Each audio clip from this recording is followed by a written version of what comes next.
اور جب آزمایا کس کو؟ ابراہیم علیہ السلام کو. کس نے آزما لیا ان کو؟ کس نے امتحان لے لیا ان کا؟ رب، اس کے رب نے. ابراہیم علیہ السلام خلیل اللہ ایسے ہی نہیں بن گئے، بڑے امتحانوں سے گزر کے بنے. کس چیز سے آزمایا؟ بکلمات، ساتھ چند باتوں کے، تو اس نے پورا کر دیا. اس کے دو معنی ہیں کلمات کے. ایک معنی کیا ہے؟ یعنی امتحانوں سے، امتحان لیے ان کے. ٹھیک ہے، آزمائشیں آئیں ان کے اوپر، ٹیسٹ سے ہی آزمایا جاتا ہے نا. تو کیوں ان کے ٹیسٹ لیے گئے؟ کیا وجہ تھی؟ امتحان کیوں لیا جاتا؟ آپ کے بچوں کے امتحان ہوتے ہیں، کیوں لیتے ہیں امتحان اسکول والے، کالج والے، یونیورسٹی والے؟ کیا بہت برا کرتے ہیں ان کا امتحان لے کے؟ اس لیے امتحان دیں گے تو پھر ہی نیکسٹ گریڈ میں پروموٹ ہوں گے. اگر امتحان ہی نہ ہوا تو سدا ہی پھر نرسری میں ہی بیٹھے رہیں گے وہ. تو امتحان کس لیے لیا جاتا ہے پھر؟ کیا ان کو مصیبت میں ڈالنے کے لیے، مشقت میں ڈالنے کے لیے، پریشان کرنے کے لیے، آپ کو پریشان کرنے کے لیے؟ نہیں.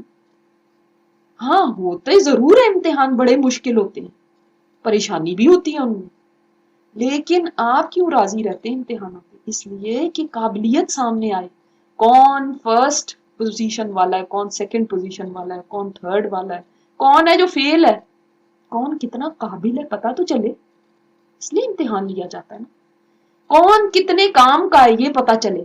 اسی طرح اللہ تعالیٰ بھی امتحان لیتے ہیں بندے کا. اور اللہ تعالیٰ کیوں امتحان لیتے ہیں؟ ہم گھبراتے ہیں، ہم پریشان ہوتے ہیں، امتحان اللہ تعالیٰ اس لیے نہیں لیتے کہ آپ کو کوئی پریشان کرنا ہے، آپ کو اللہ تعالیٰ کوئی تکلیف میں ڈالنا چاہتے ہیں، نعوذ باللہ. نہیں، امتحان اس لیے لیا جاتا ہے پتا چلے کھرا کون ہے، کھوٹا کون ہے، سونا کون ہے اور دھات کون ہے. شرک کے اندھیرے ہیں، کھٹاٹوپ اندھیرے، کہ کوئی وہاں پہ توحید کا نام لیوا بھی نہیں ہے، ایک بھی بندہ نہیں. اس وقت ابراہیم علیہ السلام نے آنکھ کھولی ہے ایسے ماحول میں، اور ایسے ماحول میں ابراہیم علیہ السلام نے ایک اللہ کا نام لیا، اپنی فطرت سے توحید کو پہچانا. تو فطرت اللہ نے اندر ڈالی ہے نا، اس سے توحید کو پہچانا. ورنہ وہاں پہ بت پرستی تھی، ستارہ پرستی تھی، بادشاہ بھی خدا بن کے بیٹھا ہوا تھا، کسی کو بھی پوچھ سکتے تھے وہ. پھر اس کے بعد اللہ تعالیٰ نے آزما لیا کہ دیکھتے ہیں کتنی ہمت ہے اس کے اندر.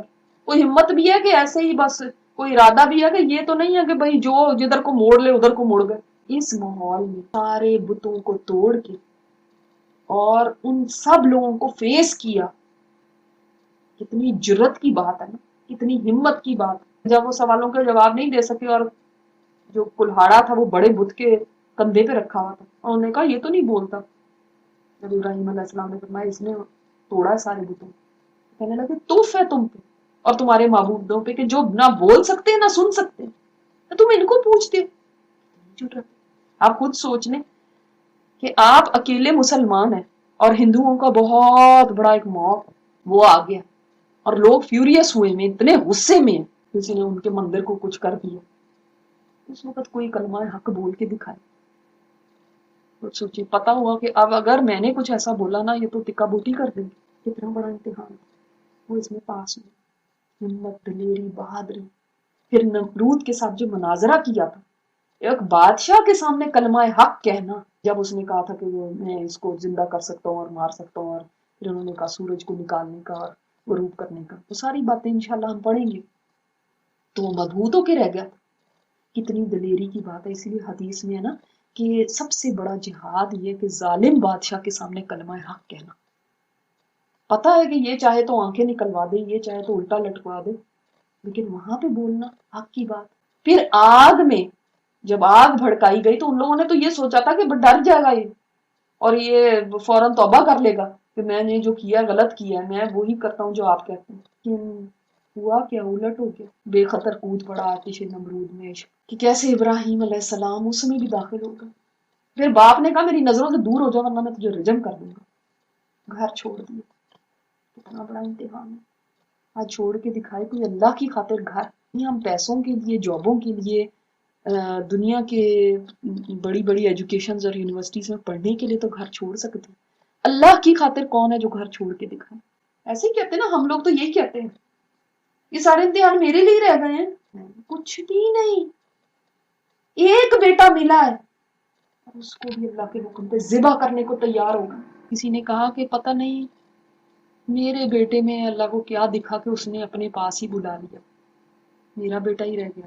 کہ دیکھیں ایک کانٹا بھی مومن کو چبھتا ہے تو اس سے کیا ہوتا ہے, اس کے گناہ جھڑتے ہیں. تو دیکھیں جب برابر آزمائش آتی رہتی ہے انسان کہتا ہے لو ہم ہی رہ گئے آزمائشوں کے لیے, کبھی ہمیں یہ ہے اس میں آزمائش, کبھی اس میں آزمائش, کبھی اس میں آزمائش. ارے یہ آزمائش تو پاک کر رہی تھی کہ پھر انسان اللہ سے کس حالت میں ملتا ہے, یعنی جب اللہ تعالیٰ کے پاس پہنچے گا تو کیا ہوگا, سبحان اللہ اس پہ کوئی گناہ ہی نہیں ہوگا.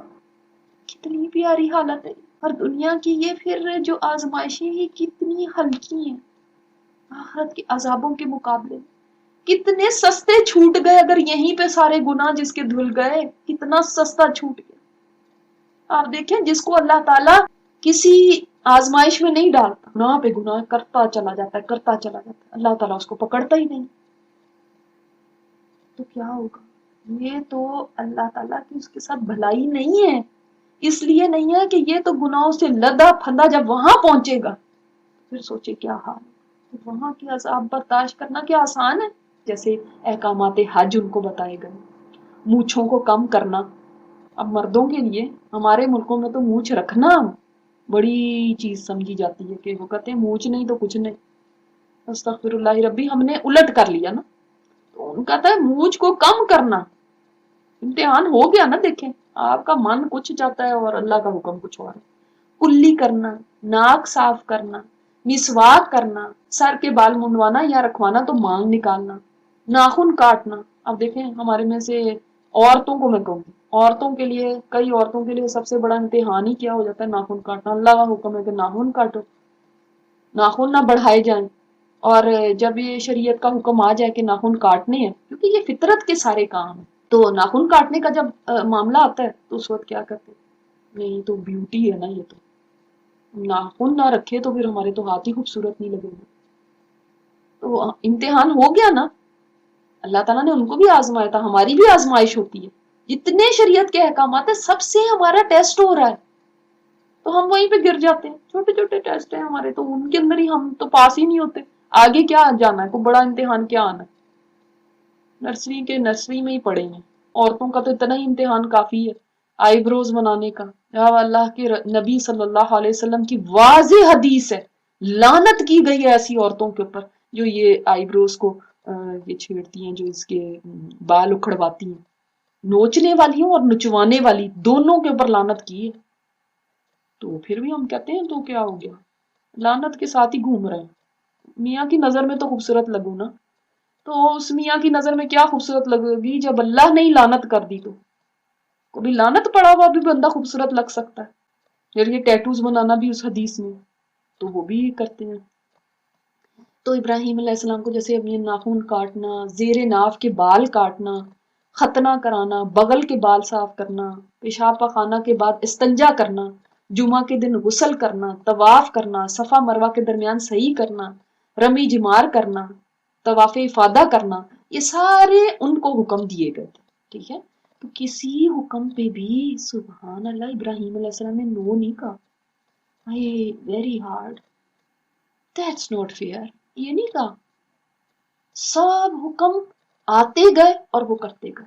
اے ابراہیم, بے شک میں اب آپ کو بنانے والا ہوں لوگوں کے لیے امام. کیا تھا جب ساری آزمائشوں میں اللہ نے ڈالا یا یہ سارے احکامات شریعہ دیے تو فَأَتَمَّهُنَّ, اس نے پورا کر دیا ان سب کو. یعنی یہ کلمات آسان نہیں تھے, لیکن ابراہیم ہنہ کی ضمیر جو ہے نا ویسے تو جو زندہ ہو اس کے لیے جاتی ہے, لیکن یہاں پہ کلمات کی طرف کیوں جا رہی ہے, اس لیے کہ یہ کلمات بہت مشکل تھے, بہت ہی احکامات مشکل تھے, یہ آزمائشیں بہت مشکل تھی, لیکن انہوں نے سب کو پورا کیا. تو اللہ تعالیٰ نے انعام میں ان کو تمام لوگوں کا امام بنا دیا, للناسی, لوگوں کے لیے.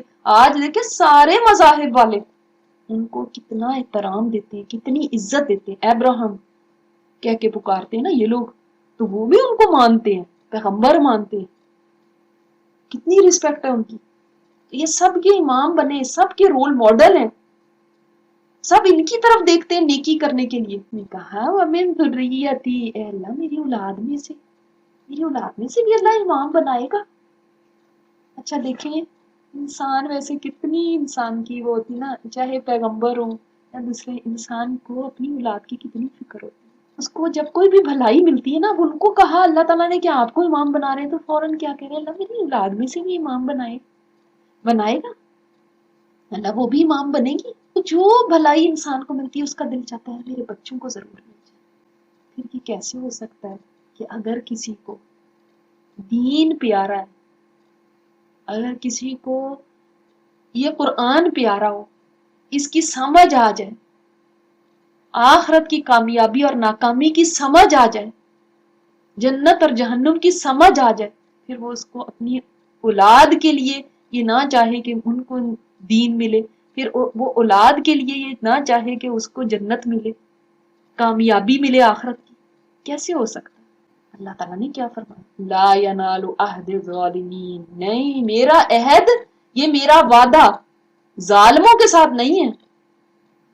اے ابراہیم یہ نہیں کہ تیری اولاد میں سے جو کوئی ایمان بھی نہ لائے، جو کوئی باغی ہو، جو اللہ کا نافرمان ہو، اس کو بھی امام بنا دیا جائے. نہیں نہیں نہیں نہیں، یہ میرا عہد ظالموں کے ساتھ نہیں ہے. اس کا مطلب یہ ہے کہ چاہے ابراہیم علیہ السلام کی اولاد میں سے بھی کوئی ہو، پھر بھی اگر وہ ظالم ہے تو اس کے ساتھ اللہ کا کوئی وعدہ نہیں ہے کسی عہدے کا. ابراہیم علیہ السلام کو مفت میں مل گئی یہ امامت، بتائیں.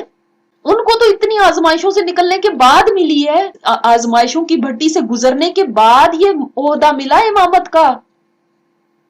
تو باقیوں کو ایسے ہی مفت ہی مل جائے کہ بس وہ ابراہیم علیہ السلام کے پوتے ہیں، پڑ پوتے ہیں، ان کی ذریت میں سے، ان کی نسل میں سے ہیں، ہم سید ہیں، ہم فلاں ہیں، صرف اس وجہ سے. ایسا نہیں ہوتا، اللہ کے ہاں یہ قانون نہیں ہے. اسے ہمیں کیا پتا چلا؟ کوئی یہ نہ سمجھے میں فلاں کی اولاد میں سے ہوں، میرے خالو فلاں، میرے چچا یہ، میرے دادا وہ گدی نشین، وہ فلانے. کسی سے کچھ فرق نہیں پڑے گا جب تک اپنا عمل صحیح نہیں ہوگا. تو یہ تو اللہ تعالیٰ نے ابراہیم علیہ السلام کو کہہ دیا جو اتنی خود آزمائشوں سے نکلے ہیں. ورنہ کیا ہوتا، اللہ تعالیٰ فرما دیتے کہ ابراہیم آپ کا کرنا ہی کافی ہے، بس آپ کی ساری اولاد ہی بخشی گئی. اب تو آپ نے اتنا کچھ کر لیا، تو اب آپ کی اولاد کا کیا امتحان، بس ٹھیک ہے وہ بھی بخشے گئے. نہیں نہیں نہیں، اللہ کے ہاں انصاف. ابراہیم علیہ السلام کو ان کے کیا کا ملا، اور اولاد جو کرے گی ان کو ان کا ملے گا. تو ہم کن بھول بھلائیوں میں ہیں بھائی کہ فلاں ہمیں بچا لے گا، فلاں کے ساتھ ہم چل پڑیں گے، میری امی بڑی نیک تھیں، میری دادی بڑی نیک ہوا کرتی تھیں، میرے فلانے یہ ہوا کرتے تھے. ان کے اوپر آپ کیا فخر کر رہے ہیں؟ آپ کو کچھ نہیں ملنا اگر آپ نے صحیح عمل نہ کیا تو. اور جب بنایا ہم نے اس گھر کو لوٹنے کی جگہ لوگوں کے لیے اور امن کی جگہ. اب کیا ہے کہ اللہ تعالیٰ نے اس گھر کی طرف اشارہ فرمایا. کون سا گھر؟ جو خانہ کعبہ ہے. اللہ تعالیٰ نے فرمایا کہ ہم نے اس کو بنا دیا، اس گھر کو لوٹنے کی جگہ، یعنی لوگ بار بار اس طرف لوٹے. اب میں نے آپ کو بتایا نا کہ یہ ایک طرح سے تمہید شروع ہو رہی ہے، قبلہ شفٹ ہونے والا ہے. اب یہ قبلے کی بات آ رہی ہے. قبلے کے معمار کی بات تو پہلے آ گئی نا، قبلے کے بنانے والے کی نہیں، انہوں نے کنسٹرکٹ کیا تھا نا، کنسٹرکشن ابراہیم علیہ السلام نے کی تھی، تو ان کی بات پہلے آ گئی. اور اب قبلے کی بات آ رہی ہے کہ اللہ تعالیٰ نے اس کو بار بار لوٹنے کی جگہ بنا دی. اور بنا لو مقام ابراہیم کو نماز کی جگہ. مقام ابراہیم کیا ہے وہ آپ نے دیکھا ہوگا، جو لوگ گئے ہیں انہوں نے تو دیکھا ہی ہے وہاں پہ، لیکن جو نہیں آج تک جا سکے اللہ تعالیٰ لے کر جائے. وہ گولڈن سا ایک ہے نا خانہ کعبہ کے، جدھر کا دروازہ ہے کعبہ کا، اس کے آپ سامنے کو دیکھیں، وہ ایک گولڈن سا ایسے ٹوم سا بنا ہوا ہے، اس گنبد سا اوپر بنا ہوا ہے، اور جب لوگ طواف کر رہے ہوتے ہیں تو اس کی سائڈ سے بھی گزر رہے ہوتے ہیں نا. تو اللہ تعالیٰ نے فرمایا اس کو مصلی کی جگہ بنا لو. وہ کیا ہے؟ وہاں پہ ایک پتھر ہے. وہ پتھر جب ابراہیم علیہ السلام نے اس گھر کی تعمیر کی تھی، کنسٹرکشن کی تھی نا، تو اس وقت اس پتھر پہ وہ کھڑے ہو کے اس کی تعمیر کرتے تھے. کیونکہ ظاہر ہے نہ ان کے پاس کوئی کرین تھی، نہ ان کے پاس کوئی ایلیویٹر، کوئی لفٹ تھی کہ اوپر جائیں نیچے آئیں، تو کس طرح کرتے پھر؟ تو یہ پتھر تھا، اللہ تعالیٰ نے ایسی ایک اللہ کی طرف سے معجزہ تھا کہ جب وہ کنسٹرکشن کر رہے تھے تو جب ان کو اوپر جانا ہوتا تھا پتھر اوپر چلا جاتا تھا، نیچے جانا ہوتا تھا نیچے چلا جاتا تھا. اور سبحان اللہ اس کے اوپر ابراہیم علیہ السلام کے پیروں کے نشان ہیں. تو اللہ تعالیٰ نے فرمایا کہ اس کو مصلی بنا لو. اللہ تعالیٰ نے اتنی عزت دی ابراہیم علیہ السلام کے قدموں کے نشانوں کو کہ ان کو بھی محفوظ کر دیا اور فرمایا کہ ان کو امام بناؤ. یعنی اب آپ جب جاتے ہیں تو ظاہر ہے جو لوگ نے حج عمرہ کیا ہے الحمدللہ تو طواف کر کے آپ 2 رکعت پڑھتے ہیں تو مقام ابراہیم کے پیچھے پڑھتے ہیں یا مسجد حرام میں کہیں پہ بھی پڑھ لیں اس کو بیچ میں رکھ لیتے ہیں ہے نا. کعبے کو تو فیس کر رہے تھے اس کو بیچ میں رکھا ہوتا ہے. تو یعنی جب بھی طواف کرو گے تو اس کو بیچ میں رکھ کے نماز ادا کیا کرو. اللہ تعالیٰ بتاتے ہیں جو اللہ کے راستے میں قربانیاں دیتے ہیں نا, جو اللہ کے حکموں کو کے اوپر لبیک کہتے ہیں نا, ان کے پیروں کے نشان بھی اللہ تعالیٰ سے محفوظ کر لیتے ہیں اور ان کے پیروں کے نشانوں کو بھی اللہ تعالیٰ لوگوں کے لیے یہ بنا دیتے ہیں یادگار. اور عہد لیا ہم نے ابراہیم علیہ السلام سے اور اسماعیل علیہ السلام سے. کیوں اسماعیل علیہ السلام کا نام کیوں آیا یہاں پہ؟ اس لیے وہ بھی کنسٹرکٹ کر رہے تھے ابراہیم علیہ السلام کے ساتھ, یہ گھر تعمیر کر رہے تھے. یہ کہا جاتا ہے کہ ابراہیم علیہ السلام آئے, یہ بتایا اسماعیل علیہ السلام کو کہ اللہ تعالیٰ کا یہ حکم ہے کہ اس کا گھر بنایا جائے. اسماعیل علیہ السلام نے ان کے ساتھ مل کے پھر یہ گھر تعمیر کیا. وہ لوگ یہود تو اسماعیل علیہ السلام کو مانتے ہی نہیں تھے, ان کو لیجیٹیمیٹ اولاد ہی نہیں سمجھتے تھے ابراہیم علیہ السلام کی.